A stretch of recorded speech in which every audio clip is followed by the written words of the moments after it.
Good afternoon. I'm James Harper. I'm a professor of Renaissance and Baroque art here at the Department of Art History at the University of Oregon, and also the curator of or co-curator rather, of the Barberini Tapestries show upstairs.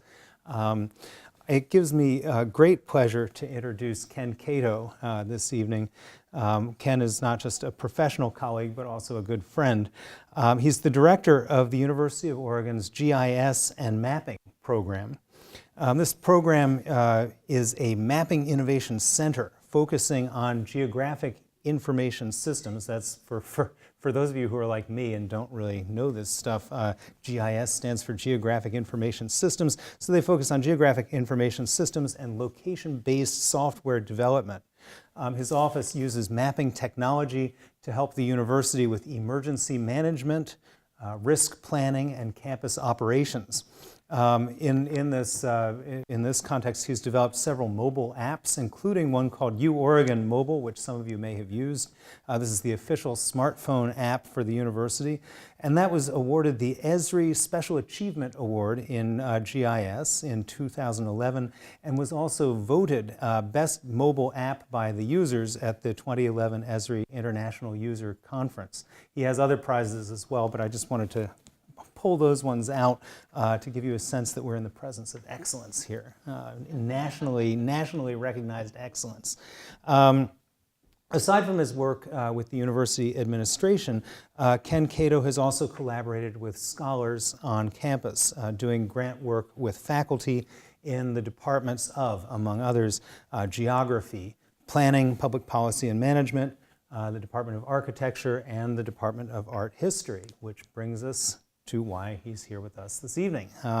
Ken first worked with the Jordan Schnitzer Museum of Art and me in 2010 when he developed the interactive tools that we used in the gallery upstairs for the exhibition Giuseppe Vassi's Rome, Lasting Impressions from the Age of the Grand Tour. And I imagine many of the people in this room remember that Vassi exhibition. The interactive tools that Ken developed were an absolute hit with the visitors to the exhibition. And so when 5 years later we began planning the installation of the Barberini tapestries here, I thought it would be terrific to have Ken and his team back on board for this new exhibition. Ken probably thought twice about working with me again. I will confess that I'm both a Luddite and an inveterate tinkerer. This is a bad combination, by the way. But I'm grateful that he did come back and work with us again. He's fun to work with. He's imaginative and smart not just in a tech sense, but also kind of savvy about how human beings are. He and Justin White did a superb job inventing a new platform that applies mapping technology to artworks. And this is a state-of-the-art thing that can be used not just here, as it is upstairs, but also in any museum. He'll probably tell you more about that today in his talk, so I'll not get too far into that, but just say it's a pleasure to have Ken here to deliver his talk, where innovation and technology meet, the nexus of geographic technologies and the arts and humanities at UO. Please welcome Ken Cato.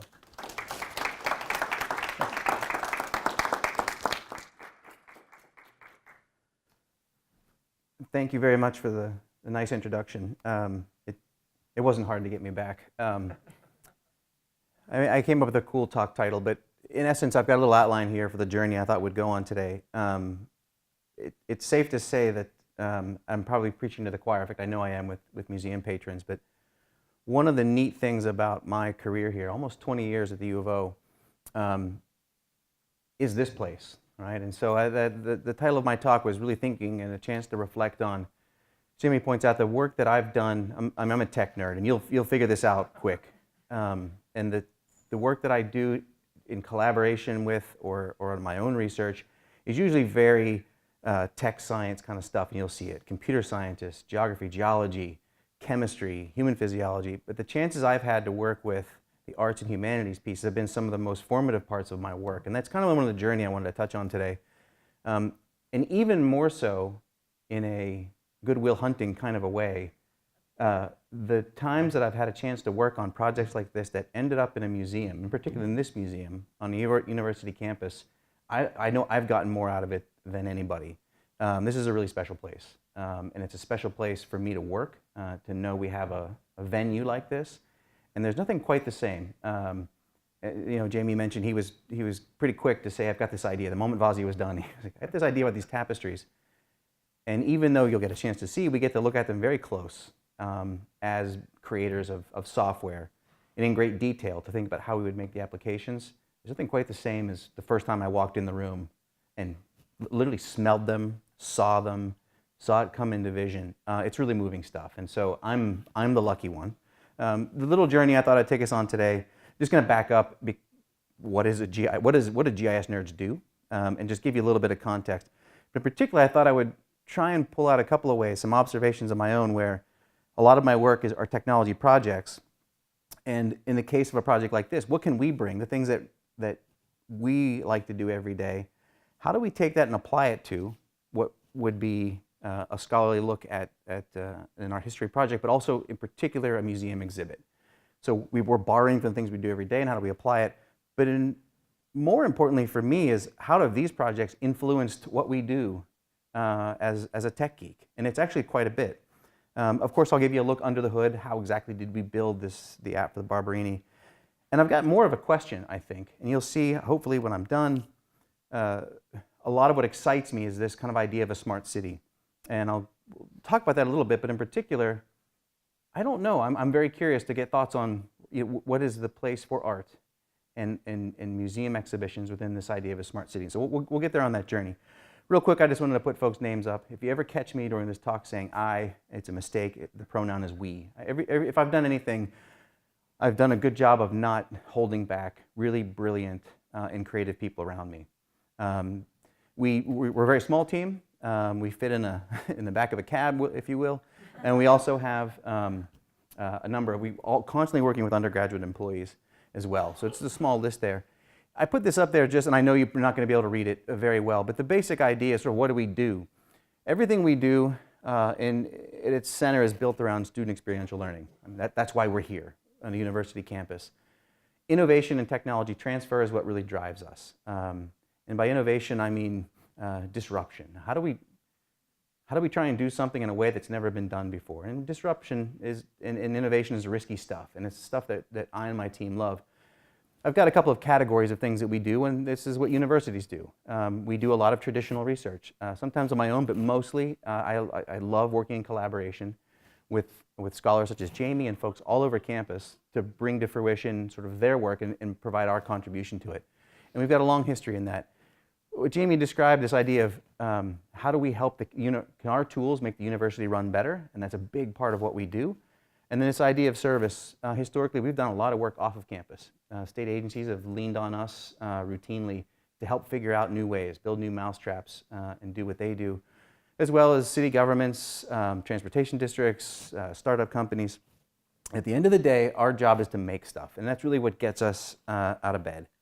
In the last year and a half, though, we've been on a fun journey. For 17 years, I've done this out of the Department of Geography. In the last year and a half, the parts that we were doing, and I'll talk a little bit about, or a lot about actually, where how do we take this technology, run this campus as a platform for a small city using the most cutting edge technology?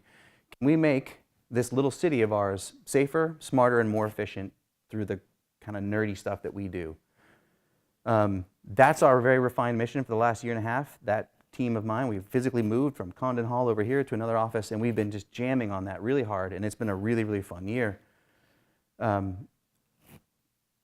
We haven't given up all of our creative outlets, this being one of them. We've still got some really cool academic and research projects we do, this being the gem that we've done in the last year. Philosophically, there's this idea of design thinking. And amongst an audience like this and a venue like this, I won't dare to use the word artist, but we're creators. And I think that separates us. We're not your standard IT team. We're makers. We're doers and creators. We don't like to manage IT. We like to make IT.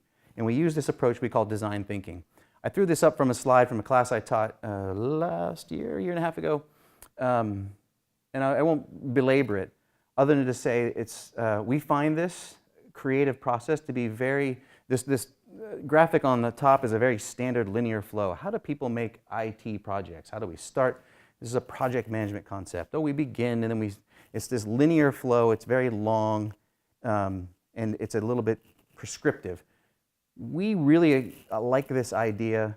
It's really formalized out of Stanford's D school or design school called design thinking. And the first step is empathy. And what it really does is it forces you to sit down and understand the person. Who is going to do the thing? Who's going to use it? And how deep can you go to understand them? That's step one before you even define a problem. And then becomes this ideation step, which is oftentimes, and in this case happens in a pub, on the back of a napkin, over a quick meeting here in this building with Jill and Kurt. I mean, this ideation, how are we going to do it? But before that, you stop back and you think, well, who? This has to affect somebody. It's not a solution in search of a problem. What is the problem? And you start with people. And then there's this part I wanted to throw out there. A lot of our work in the last few years has really been formed, how do we run this little city as what we call a smart city, and in this case, a very safe city. So there's always these kind of fun little jaunts that you take, whether it's a museum exhibition or, in this case, a major sporting event in 2008 that we, lucky enough, in hindsight, to participate in, really changed a lot of what we were doing at that time. At first, we started doing the usual kind of mapping and making a 3D rendering of what would it look like. But quickly, we became a part of how do you run an event like this? In particular, how do you make an event so big that we haven't done before safe? And this is just you're not going to be able to see it, but this is actually a look into the room. It's the press box in Autzen Stadium. That press box became the Emergency Operations Center. And for 7 to 10 days, a whole bunch of us lived in there. And I got the front row seat on this empathy step. I got to watch how do people from all over the country, federal agencies, state agencies, how do they think and what do they need to do to try and make this event just seem smooth and safe? And it was a real eye-opener. And such began a really great idea that said, hey, in 4 years, we get to do this again.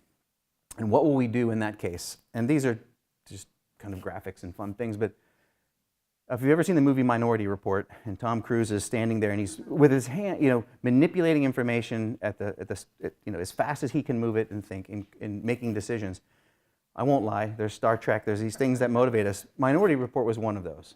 And the thought was, as we sat around and I watched how information moved and the kind of mapping information and data that people would use to run an event like this, it was gold. And so we set out and said, in 4 years, let's go for it. And we were lucky enough to get 2 grants at the time, and we wrote several pieces of software, some for the state, some for the university, and then an iPad app that joined them. And basically the idea was everybody would be in sync at the same time. This is our Minority Report using these kinds of devices. We never did get to build the room. We're still getting there. But how do we use the things that everybody is carrying so that everyone's on the same page at the same time? And I'll leave it at that and not go in detail, but it was the beginning of this idea of, and don't worry about what these things are, how do we take a ton of information moving between human beings and also from sensors? A lot of the information we need are being recorded in little electronic devices. That's the kind of stuff that speeds up decision making. We got very excited. A few years back, we did a class where we looked at this idea of the smart city. And I grabbed some graphics on this. And again, you won't be able to read it. There were just some fun things that I and the students looked at. It was very much an academic and a research space for a while, and it quickly became very much an industry space. This is a place that you can make money. How can a city be smarter, more efficient?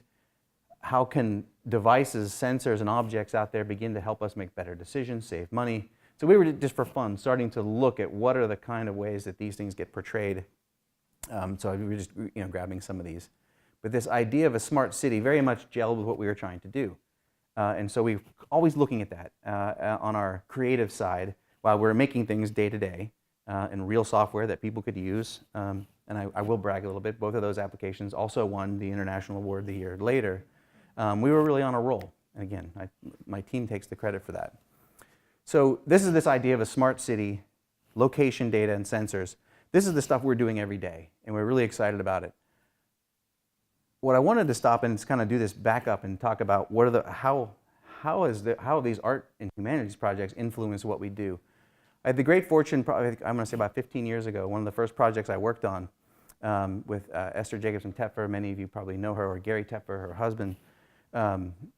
and the photography he does to look at her brilliant work in a remote mountain area of Mongolia called the Altai Mountains. And I won't belabor the final output.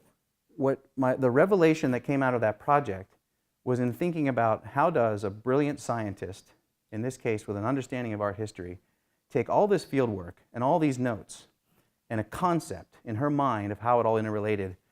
The end game, we had a very nice grant from the NEH to create products, a book you could have, a website you could come to see. How do we take her way of thinking and fit this into this technology, in this case a database? How would we be able to make these things work? And this was really fun, and Esther was schooling me every day on why it wouldn't work or how it could work. And more than the final product, and I'm very humbled and happy to be a part of a great project and a product that ended up in a well-regarded and well-received visual output and digital output. More meaningful to me was the idea that my job was to create two tools. One, ultimately, for the consumer of that information, the viewer. But the most important tool would be how do I take Esther's thinking, her notes and her work, and build the tool for her to get her information there? How do I help her be successful in that? And I fell in love with that. As Jamie had mentioned, a project that came later built first looking at the Noli map, but then Vazi's work at the same time. I'm going through this very quickly because I want to suck up our time on a project that many of you have seen. The idea being, as we were starting to think, how do we bring together an artist's rendering of the same space with a cartographer's space, letting people look at real imagery. What I want to get to is this. The most fun for me, and if I had any contribution I'm most proud of, was thinking about, well, what do we have, and what kind of tool do we put in front of other scholars to start to get to that end game? And so there's the excitement of what ends up in the exhibit, and I'm very proud of what we did in the exhibit. You'll see a lot of that influence in what we did with Barberini. But more so is thinking about the tool you make for the author as much as the tool that you make for the viewer. This still affects what we do today. I won't belabor with too much time and go into that, but actually, or maybe I will. I know that Jim would appreciate it. So a lot of what we're doing is behind the scenes. We do a lot of things that are for the public consumption. We have a number of applications that are running behind the scenes for the UO campus that are very secure and only some folks can see. But this idea of you're always creating two products at one time still holds true. And it was something we learned from those early projects, that there are those who create information and those who consume it. And it was something we learned, again, out of that early project that we applied to those projects for the Olympic trials, and then back today. And I put up a diagram like this, only in that I'm more satisfied and more proud, you need to kind of follow this diagram, in creating this concept and the final product. And what this meant was we found, so I'll just give you the anecdote, all of our utilities are underground. They run through tunnels. And when something goes wrong, it's hard to get to them. It's not a line up in the air. You can just get on a ladder and go fix.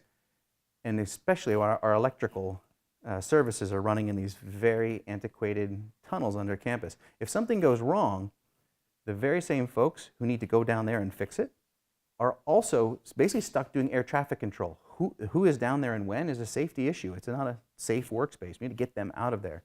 And we went through an experience where an entire side of campus was down. I think this building included, old Feeder 9 was down. And we came to the conclusion that we were very slow in responding because the people who could do what they needed to do were stuck in this air traffic control mode, doing the safety piece. And we said, this is really inefficient and we can do this better. So we spent days sitting in the control room, and it turns out there's this really cool, it looks like in a submarine or something, all these valves and dashboards of how power moves on this campus. It's really fascinating, and the folks who do it do a phenomenal job. And it was days sitting there asking them questions. Right before break, I spent a few days riding around with students who run our Safe Ride program. It's this idea of empathy. We sit, we listen, we ask questions and start to understand. And we went back and we said, we've got two ideas. We think we know what you're doing, and there's two metaphors. One is basically you're checking in for flights, just like booking a flight for the holidays. And the other was this idea of baseball. Let's get baseball diamond. You've got how do you get on first base, second base, third base? And to come back and have that group say, yeah, you got it. This makes sense to me. Long before we ever showed them a button and saying, do you want to click here? Do you want to drop down? you want to dial, this is this going deep and understanding, well, who are the people and what is the problem we're trying to define. This goes back to the Altai. This goes back to the work we did on Noli and Vasi and thinking about how you build a system before you build the final product. It's influenced our work for a long time. So a couple of, what did we try and do with this Barberini app? And again, we had a couple, I went back and actually found the post, it wasn't quite the one from the pub. It wasn't the napkin, but it was our previous meeting to say, what were we trying to do on this application? And it was really simple. I mean, we came up with a couple of ideas, learned along that way. One was we really wanted something tactile. We didn't want a mouse. We wanted something that you could come up to and touch, but at the same time, not something that overwhelmed the exhibition. It needed to almost disappear, that the tapestries should steal the show, and they do. We didn't want something big on the wall that was flashy, and that was important. These tapestries, you've probably all seen them, are huge, right? And so the imagery to photograph them are really, really big. So we need it to be high resolution, but it's also got to respond well. And by responsive, I mean you can't, waiting for a circle, downloading, buffering. It was not the experience we wanted, so we had to tackle that problem. Revealing the insight to the curator. This is the mobile James Harper idea. And I'll come back to that. Well, actually, I'll just dive into it right now. I think it was right as the Vasi exhibit was opening, and there was an event. Maybe some of you were there. Some of the docents were getting a quick tour. I think some of the donors, and it was a kind of a private moment where Jamie was walking folks around and giving them a primer on what's happening. And I loved it. It was so fascinating for him to come up to a corner of a work of art and just provide this little bit of insight that I never would have known, a little bit of history. What was so-and-so thinking, and who was the patron, and why? And I remember getting more out of that than I did for the whole time. And I thought, this is the gold here, that if we do well with this application, we get folks a little bit of that when they're in the presence of these, in this case, tapestries. How can we, I hope in a way that was not overwhelming, give a little bit of that insight while you're viewing the exhibit. It needed to work on any device. We learned that out of the previous exhibits. It needed to be very flexible. Things break all the time. And so if we tethered it to a very expensive, unique piece of equipment we had flown here, and we looked at Microsoft Surface tables way back a couple of years ago, if something goes wrong, we're done for. And so we need it to be very flexible and easy. And I put down here fast and efficient. It's no secret, I don't think, that this was not a giant project of ours. We needed to be quick, inexpensive, and take the best of what we were doing, and some of these things that influenced us, these ideas of smart cities, and do something cool with this exhibition. So it needed to be very slick. So we chose, in this case, an iPad. It served us very well with Vasi, an entirely self-contained computer, no extra peripherals or dongles, and a gorgeous screen. The resolution on that screen is as good as my MacBook Pro. And so that was our first piece that we learned, and we liked that a lot. Minimal impact on the exhibit.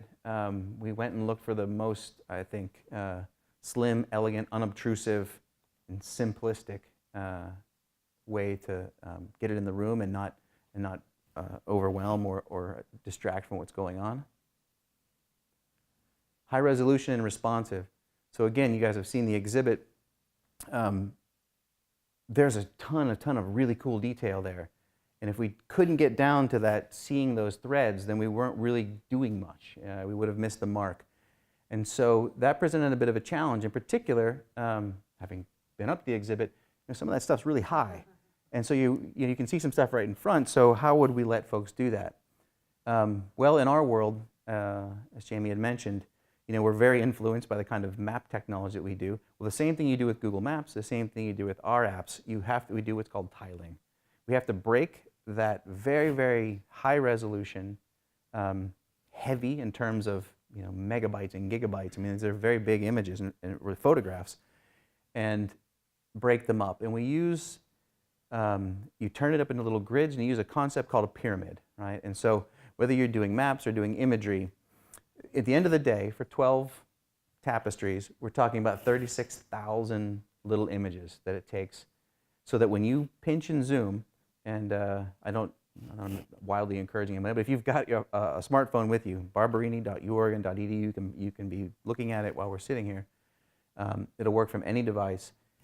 If things are going well, you're not waiting. It's not circles, and you're not waiting for tiles to paint in. This took a while to do, and this is one of those sort of technology pieces born from other projects that we applied here.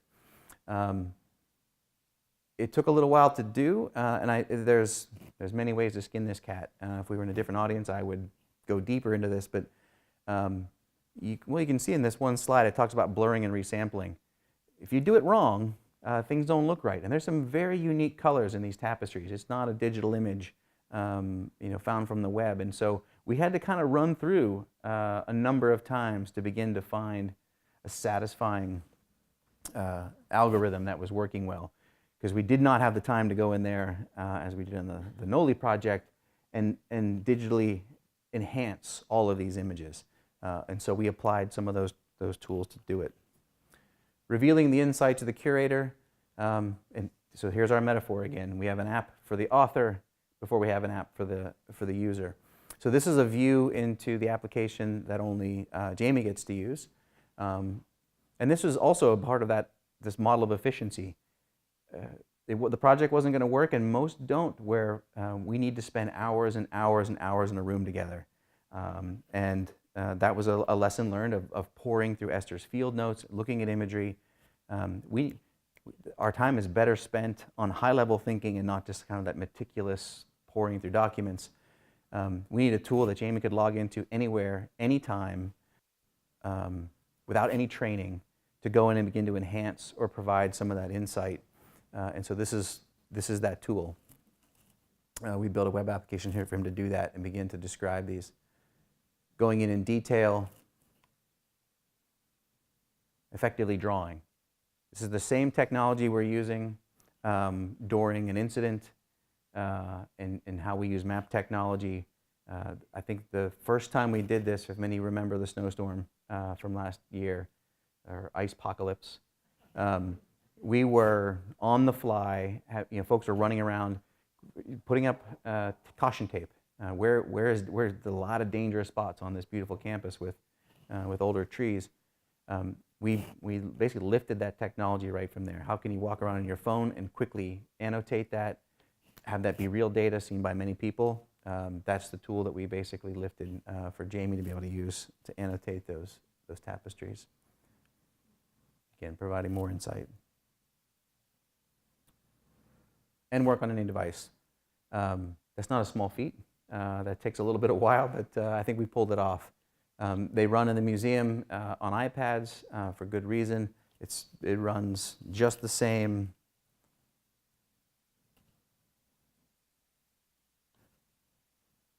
from my laptop as it does from a smartphone. I hope many of you had a chance to look at it and play with it. Turning on those details, changing the opacity if you like, and starting to explore what's going on. This is the part that I just love. I did bring my family and my mother-in-law over break, and this stuff is just great. It's just, as you sit back and look at it, to be able to get a sense for what are those things that our curator has pulled out for us to take note of.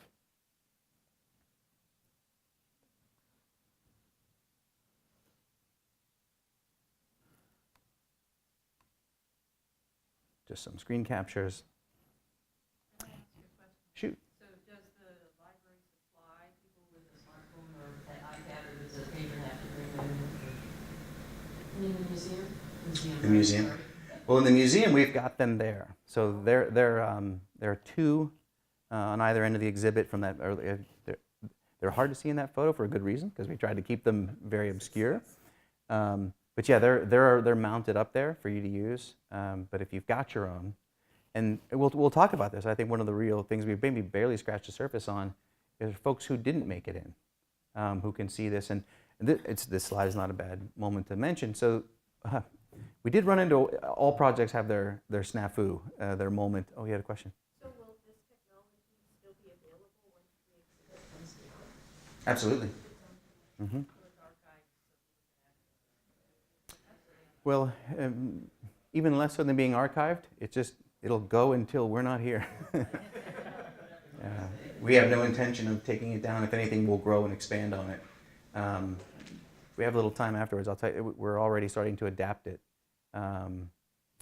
With other applications have similar interest to leverage it. I will mention, though, one thing that we didn't think of at the time. We put a lot of work in to make sure this thing could work anywhere. So that, as many of you are probably aware, the Cathedral at St. John the Divine is where the exhibition started. We're all fans of Game of Thrones in our team. Wi-Fi doesn't go through those walls very well, and that was late in the game. So we also had to quickly develop our own network. And so this is actually from the YouTube video we sent them on how to very quickly set this up. So it was an unexpected part of the project, but a fun one. And I mention that only because it's what we love these projects. I mean, they push you in new directions that you don't normally get to think of. And that was a great curveball to think, okay. I remember being on the phone and trying to ask, I remember his name at the time, but what do you mean the Wi-Fi doesn't get into that room? And he started to describe, and that's when we went to Google Street View and went, oh my God. I get it now. I get it. The church of my youth. This is not the church of my youth.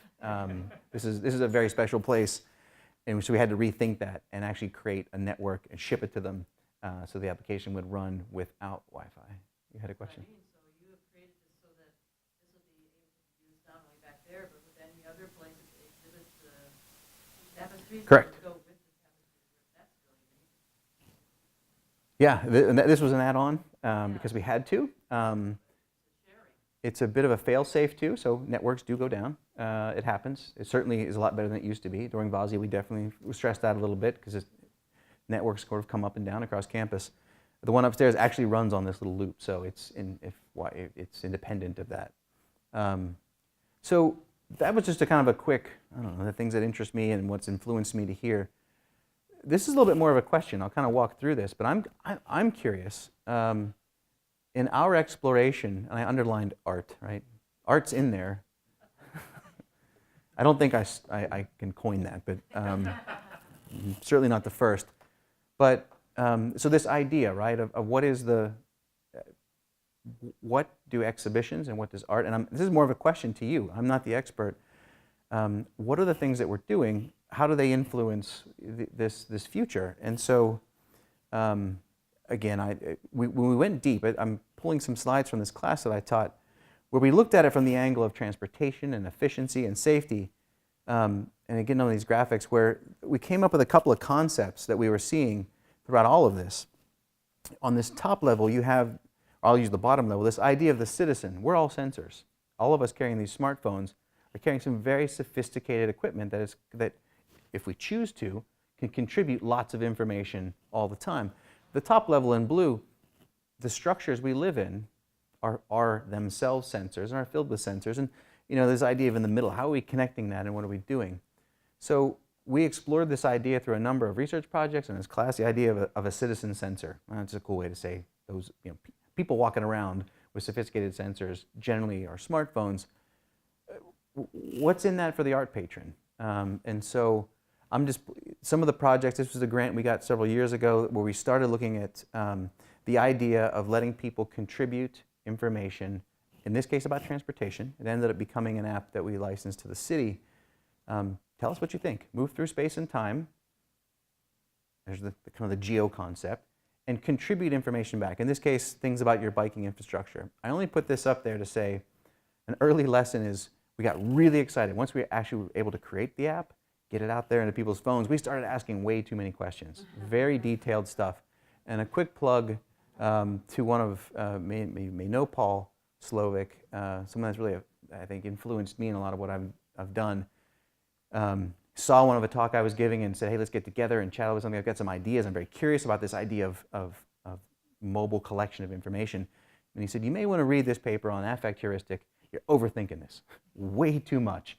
And I'm only summarizing it, and I share it with our students all the time because, in essence, it says, and he's one of the most brilliant and well-regarded decision psychologists on the planet. Unless you know what I know, be careful how you unpack people's responses. Don't ask so much. this idea of this precognitive love, like and dislike, is gold. Run with that. The moment you start to ask people, well, tell me why. Why do you like that? It's not that they're lying. You already got the answer you wanted.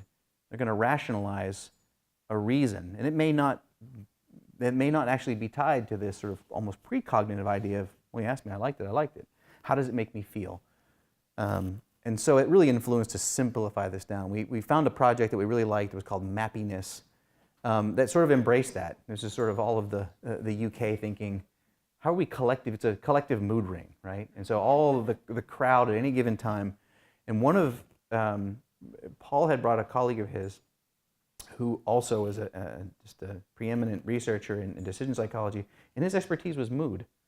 And he said, Ken, be careful how you unpack this because, well, if you ask me this question, I'm having a salty kind of day, my answer's going to be a little salty. And if I'm having a really rose-colored glass day and I'm feeling great, and you ask me the same question, it's going to influence. So again, there was this learning of just how you feeling. And so we really liked this project. It was a neat idea, sort of embrace this simplicity, that the power is there to get that crowdsourced information, but just be happy that you got it and see if you can run with that before you try and unpack it too deep.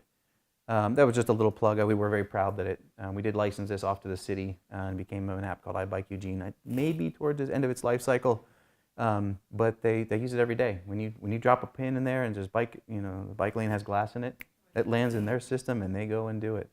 That was a very proud tech transfer sort of moment out of that research project. So that's obviously me.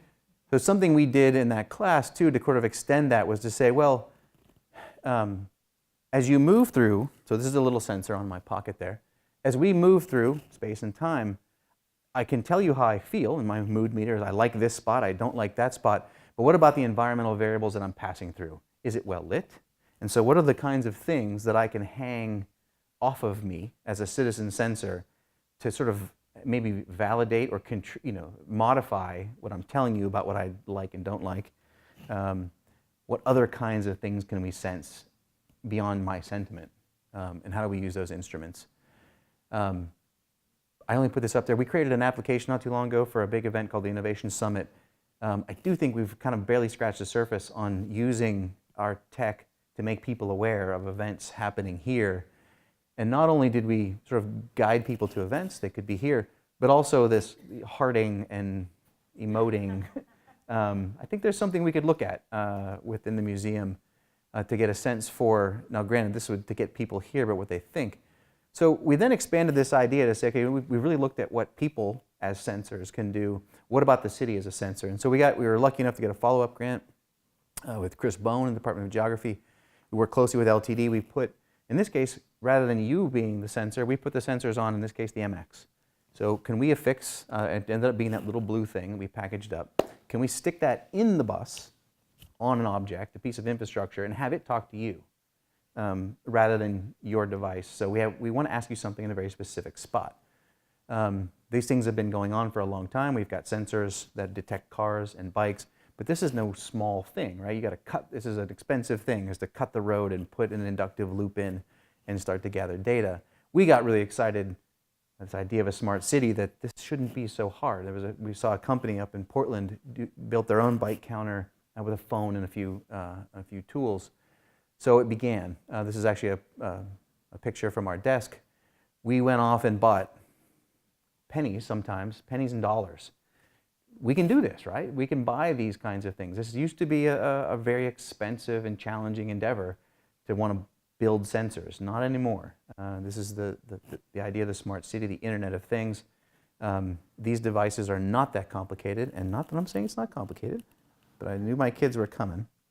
So get a little plug in there for my daughter. Could we get in there and do this kind of stuff? It's something we're really excited about. I won't play that whole loop, but I mean, the answer was this isn't that complicated. And had there been a lot of art students that would have shown up, I would have really put it to them in this question to say, over a weekend and some coffee, like, can we start to measure, in this case, if Ava squeezes that little sensor that is measuring temperature, and the temperature starts to go up, can we see it? Can we visualize it? Can we start to graph it? The answer was, hey, this isn't so bad. open source software has changed the environment of what we do. And so they were seeing.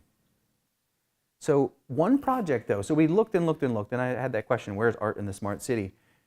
We did find one project as a plug to a scholar and a researcher and a lab at MIT called the Sensible Cities Lab, Carlo Rotti, who was here a couple of years ago. They do just amazing, amazing, brilliant stuff.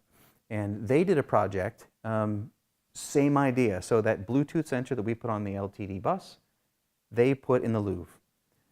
And actually, I'll just, while we're doing it, I'll show you real quick. I can animate it. It is here. All right. Let it run. Yeah, so it's measuring, if it, run, baby. Oh, come on.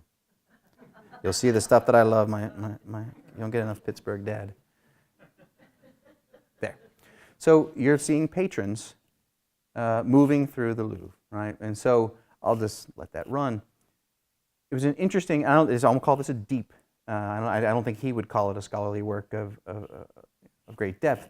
They did have an interesting observation though. They had an idea going into it, and they looked at two kinds of visitors. A short-time visitor, I think it was an hour and a half or under, or a visitor that spends 4 or 5 hours in the museum. The idea being that they would have very different paths and very different experiences. The conclusion was that actually they don't. And that and there's a little funny video there, people actually doing the speed move through the Louvre, where they ran through and set a record. As a bit of a joke, but their conclusion, kind of a quick conclusion, was actually they traveled the same amount of areas, they just did it quicker. The idea of dwelling and the amount of time they spent was very different. We won't watch my Pittsburgh Dad videos.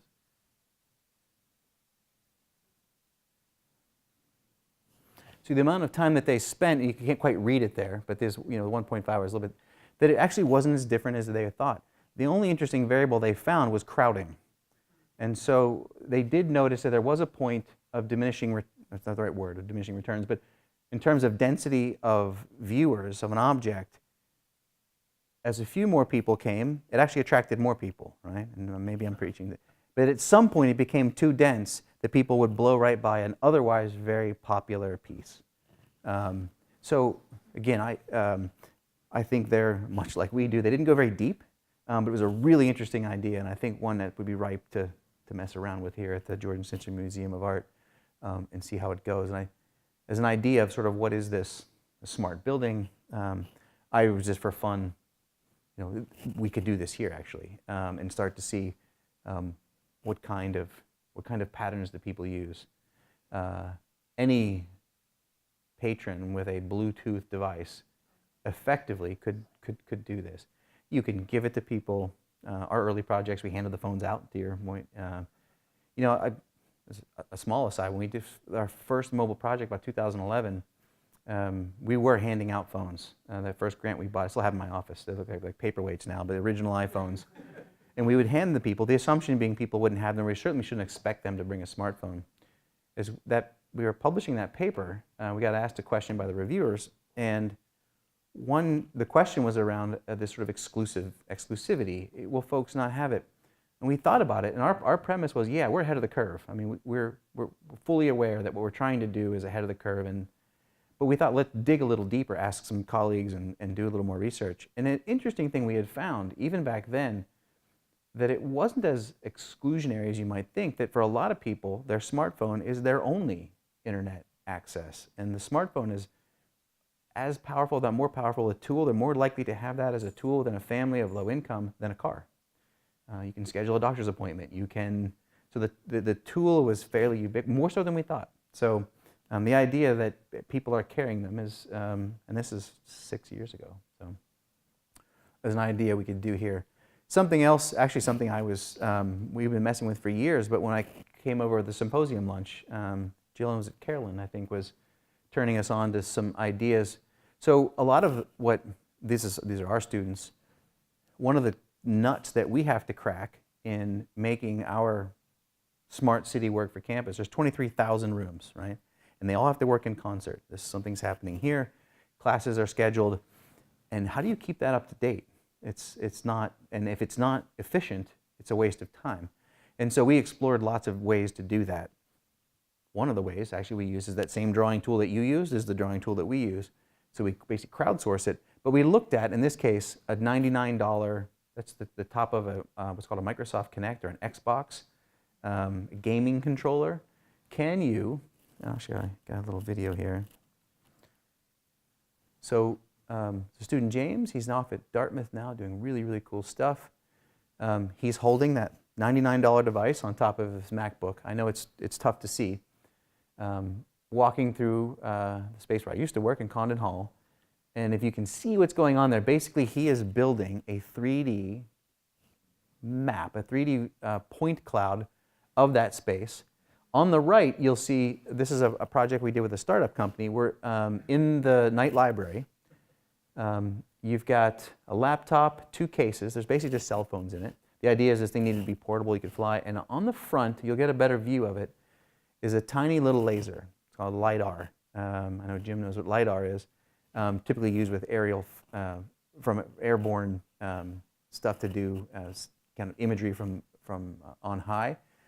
That laser is something that a robot would use to navigate a factory. Right? It's just a sweeping, one plane, very fast laser. It's detecting a mass, right? And so if I'm a robot and I'm trying to move through the Ford factory and I want to get through an open space, I'm panning through there. I know it's very hard to see on the screen, but we're basically building a map of the stacks with this laser. The difference is a lot of those applications, well, different than the human brain. I'm scanning, and they dump that out of memory. I've navigated the turn. I can just let that stuff go. Well, we wanted to keep it.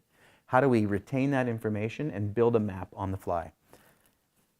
Is that to find and return books by a robot? Well, you know, we actually did it as a proof of concept to find your books in the stack, and we did that, and we won an award for that one. That was pretty cool. And then our phone lit up. We just wanted to say we can do indoor stuff better than anybody else. Needle in the haystack, why not a book in the stacks? It was our president at the time, President Riviere, loved the idea, and the boss loved it. Let's go it and let's do it. This company, our phone started ringing pretty quick, and I can say now, I mean, the industry possibilities, can I get you to your peanut butter from your couch? Could Walmart, for example? As projects go, so they basically rented us as people, and we used our facility, proved the concept on how to do it. They have since gotten bought by a robotics company, and the conclusion from Walmart at the time was, you're actually ahead of the curve. This is a couple of years ago. We don't think our patrons are quite ready for it, but these maps that you're building along the way, we'll buy those. And so off they went. That was good. We got paid. Graduate students, nice GTFs and some staff salary that got picked up and a lot of nice equipment.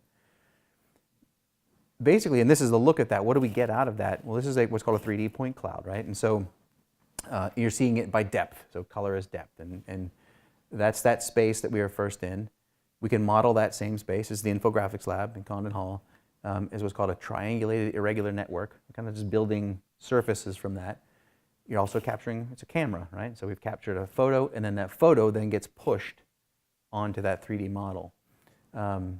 This is that project that Jill, you turned us on to at the symposium, that we were really blown away by too. And it brings up a really interesting question, right, of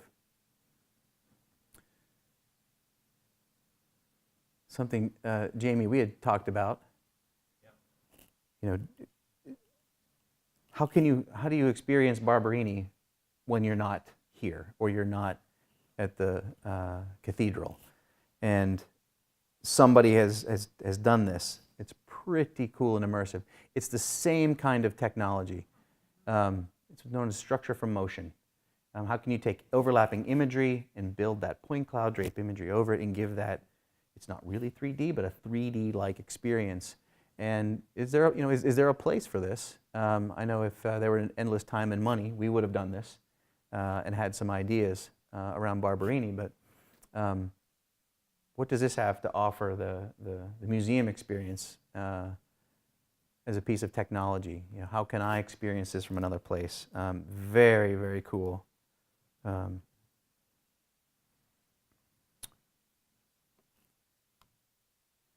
then the other being is something we had talked about, the use of virtual reality goggles. These two things are not different. You know, one, what I've just done on a flat screen, one of the things we had talked about was using this kind of a device, or even a little cardboard version. Wouldn't it be neat if, I think we had dreamt if when Jamie was in New York at a big conference, he'd hand out those glasses and be in the exhibit in the Jordan Schnitzer Museum of Art, in a very different kind of 3D environment, where you're not just on a 2D plane rotating. You know, it rotates with you as you turn your head. It's very exciting technology. So we did find some examples of artists starting to embrace this and build it right into their exhibition. And this one I thought was just amazing. I'm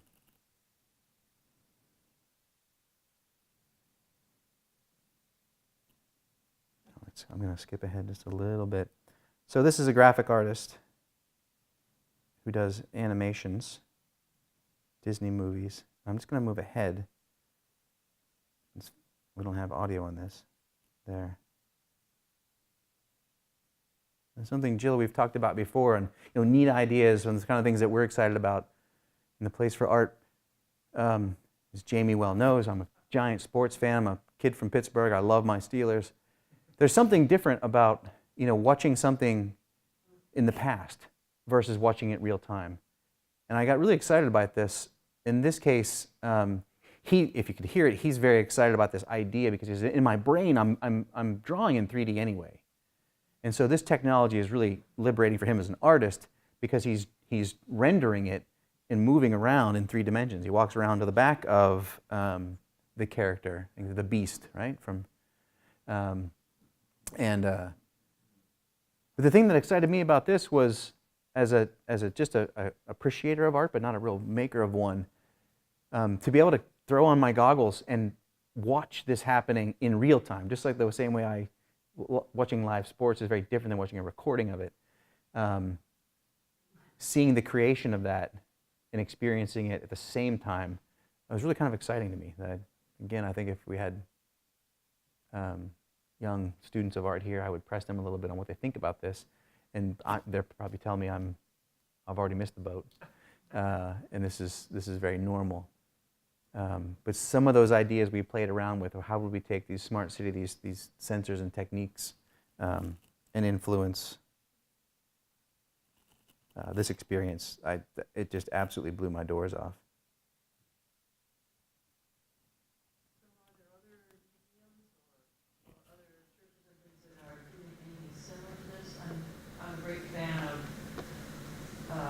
Not just art within the church, but we have art of the architecture in the church, and I bring binoculars whenever I go to try and see it better, particularly with stained glass and all that. If there's a way to have not only to zoom in on the stained glass, but to see the depth and texture of the stained glass, the thickness or thinness of it. I can see that as a tremendous use of this for someone trying to, there it is, 40 feet tall, and it's very hard to take it in unless you could do something that could zoom you in, but also in 3D as well as I think it would be very exciting for people who like larger works of art, if you will. Yeah. That's So, a good example. yeah, and again, this all comes back to the Barberini Symposium day when we kind of became aware of this and checked it out, and we're really inspired by it. Folks are certainly doing it, and I'm the worst person to ask.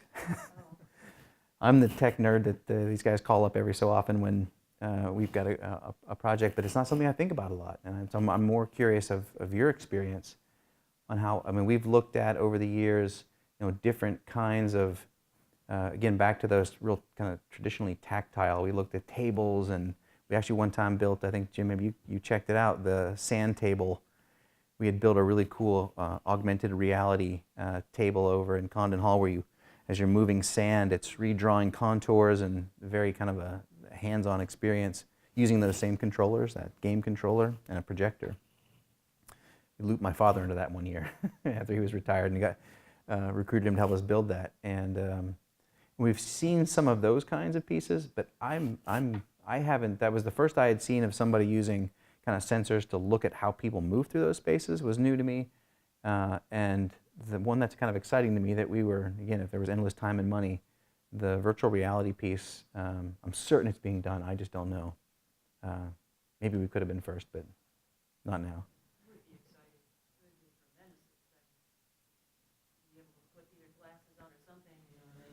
Zoom 300 feet up and look at the absolute detail, because it's up there, on tremendous detail, you know? And that would be amazing to be able to do. The same thing with the tapestries, to zoom in and see the texture, because you can't touch it. Yeah, and I think we've only, with the very simple app we put together, we've scratched the surface on that. We can get you up, but I think it's entirely different, you know, to be able to, you know, rather than to just lift your chin up and kind of float up there. I think that's what's coming. I mean, it's for certain. I can go on and on, but Jim. Ken, I want to ask a question. If you want to finish your talk, are you ready for questions? Load me up, yeah. So you said, I want to get back to something you said in the introduction about risk. I spent a lot of time in Barberini, and the iPads just absorbed my attention. Of course, I walked around the room and looked at tapestries, but I read and used the iPads and technology. I wonder if there's any risk as the technology gets better, and as was brought up earlier about making this available to the public who are not in museum, the risk of reducing the number of people who come to the museum because they have this incredible ability to see the art, the detail of the resolution and reproduction that they can't see standing up looking at something 15 feet high. Is that a risk? Oh, I think absolutely, and I think, I put up some of those images. I get excited about what we do, and I talk about these ideas of a smart city as being good. They're not all good. I mean, all this stuff has a downside, you know, and that being one of them. I think for sure, you know, we could look at both sides and say that, you know, were they going to come anyway? So maybe we grabbed a couple people who weren't going to come. I made my little Goodwill Hunting reference, which I'm guilty of all the time. I could very quickly say, hey, I don't need to go see Barberini because we stared at those threads. I mean, we sat there and contemplated algorithms and tiling things, and so I had to look at them. It's not the same. It's you know, if I wasn't before, I'm a huge fan of art exhibitions now because of I've gotten now 3 times to see how much enormous work and thought goes into the shape of the room, the color of the room, the size of the room, the work it takes to get here, and that's what you're missing. You know, the how did we lay them out is even as important as getting to go see it close up. So I absolutely think you're right. It's certainly a risk. I think it's a qualified Mm-hmm. risk. Yeah. Because you brought up a dimension of this yourself, and I'm sure you were doing it literally and not metaphorically. You said you walked into the throne room and you smelled the tapestries. And that caught my attention because several years ago there was cinema producing companies were very interested in the concept of smell-o-vision. 4D, right? Yeah, and it's fourth dimension. Yes, and I don't know how the virtual reality technology will deal with that dimension, because it is the human sensory dimension. And as I say, I was stimulated to think about this concept by your very description of walking in there and actually smelling the tapestries. Yeah, as an optimist, my glass is not quite half full anymore. You know, the optimist in me says, you're going to lose some, but you're going to gain some, right? And so will we gain more who were unaware that when they walked by this building, it reached out to them, bing, and somehow let them know, did you know what's in here? And we actually did this experiment with the trees on campus. We have all the data when it was planted, and so as you move your camera around, you can get information from a thing that can't talk to you and doesn't have a sign on it. Actually, it's too dense of a thing in hindsight. It wasn't a very pleasing user experience, but technically it worked. And so the Barberini tapestries can call out to you if you participate. It's not that complicated with technology, and maybe you grab some, but I think it's true. I mean, you almost kind of won't know. Did we also not gain somebody because they, oh, I saw it, I got it. I think it's real. I'd like to think you'd get more, but all of this is risky. As I said, anytime you're innovating, you're taking risks, which is, I think, fun. No.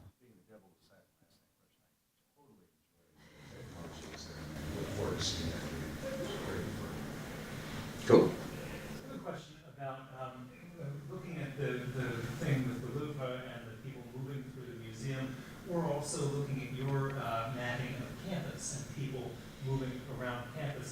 To what extent do either of those systems actually get the subject's permission to track movement? Do they have to? Do people have to sign on to this, or are you just spying on them? And Well, is that creepy? in all of our cases, 100%,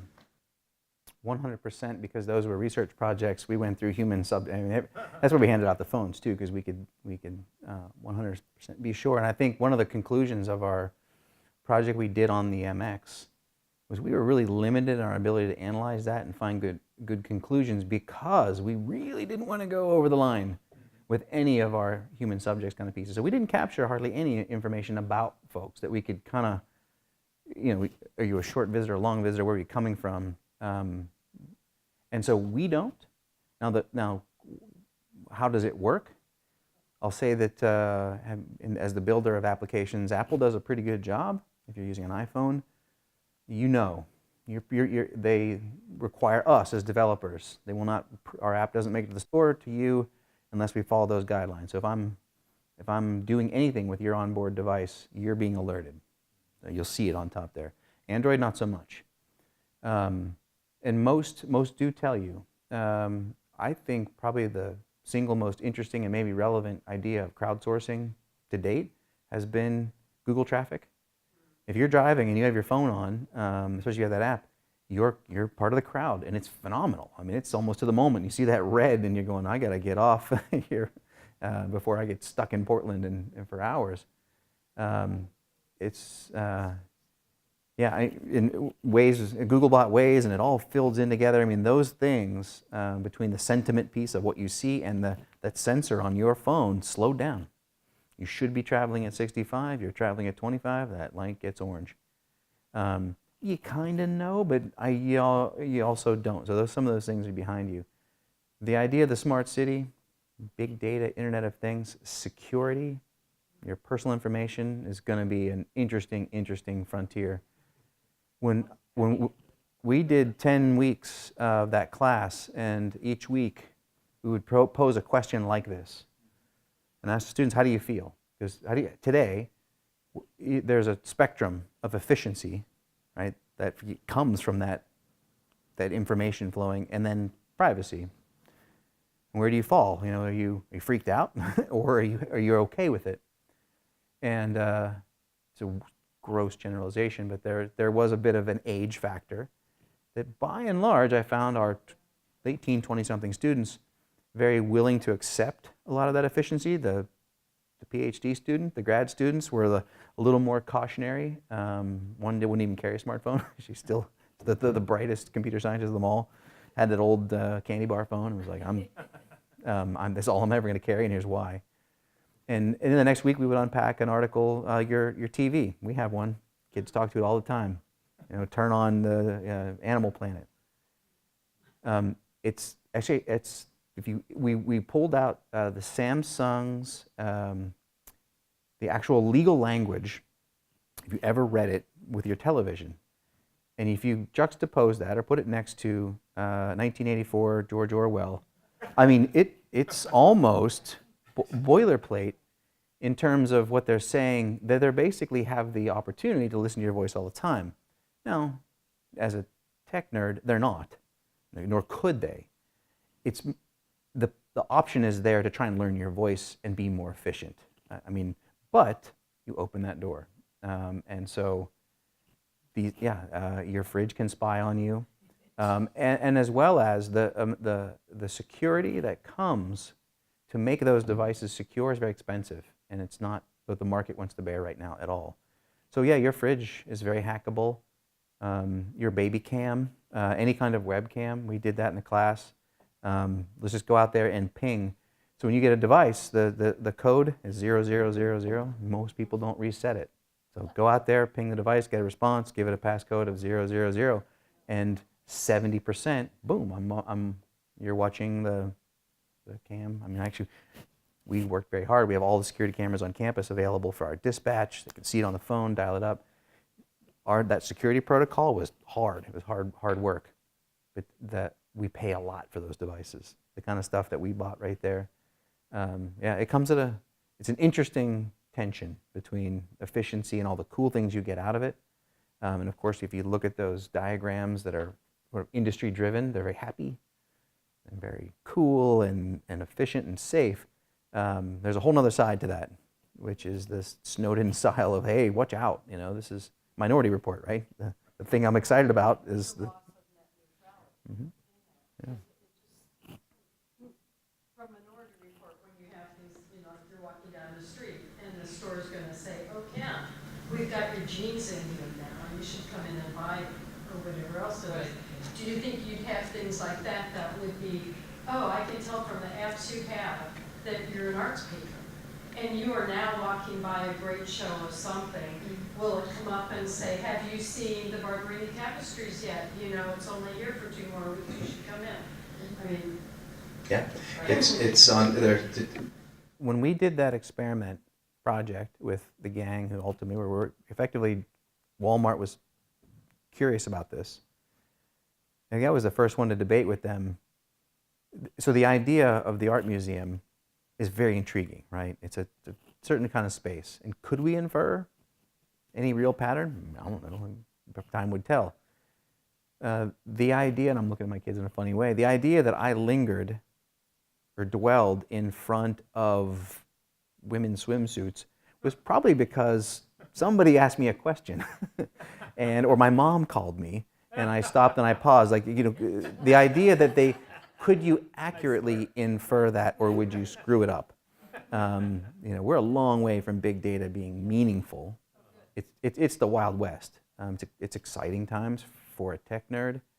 It's terrifying times from a privacy advocate side. I will say I think we're still a ways from being really smart about it.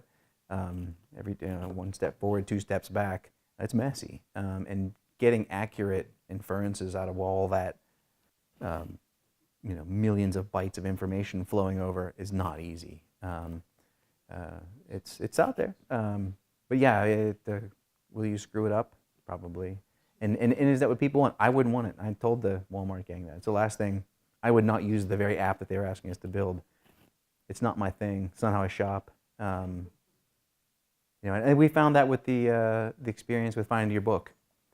There's a point of diminishing sort of spatial caring as you're looking for. It was the stack.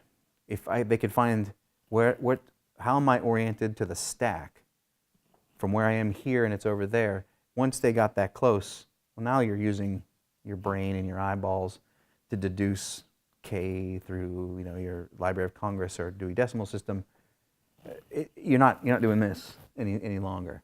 Eventually you have to look up and find the address that you won't just drive right to the blue dot kind of thing. And so there's a challenge to this level of space. But it intrigues me. We're going to keep playing with it. one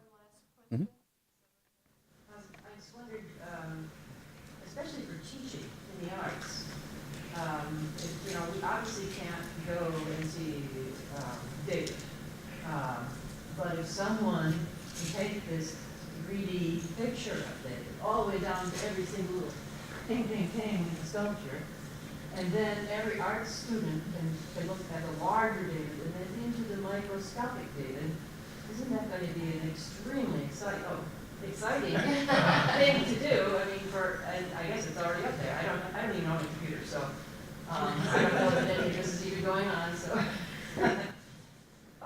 Oh well. Aim a little higher there. That's okay. But that's all out there now. So you say that that's something that kids can, or students can do now. They can get back close. I mean, my sense is we're at the front of this. I mean, I think we're a long ways from saying this is ubiquitous. No, But right, exactly. this has come a long way. You saw those images that we created in our space. They were much cruder than this. That was a $99 device. Sensors get cheaper. The stuff that we were dragging through the stacks and folks were taking through stores, 15 grand. You know, I mean, the technology's there. So I have the same curiosity that you do, and I'll look more to Jamie in particular to say, well, is this a good thing? You know, to Jim's question, is this something to be excited about, or something that actually someone thinks they're satisfied, so they don't need to know anymore? That we've told them too much, that they've missed the point. What if you're working in Jade in northern Canada as a linguist, and you want to compare all these things, and you're never going to leave northern Canada working in your stone, but you now can go on a computer at the center and look at these stones from all over the world that other people are making. And that's pretty exciting. What I mean, I think it's unbelievably exciting that it's people who can't travel the world and see it in person can now see it digitally. It's very exciting. Yeah, I dig it too. Thank you very much. Thanks for having me. Yeah.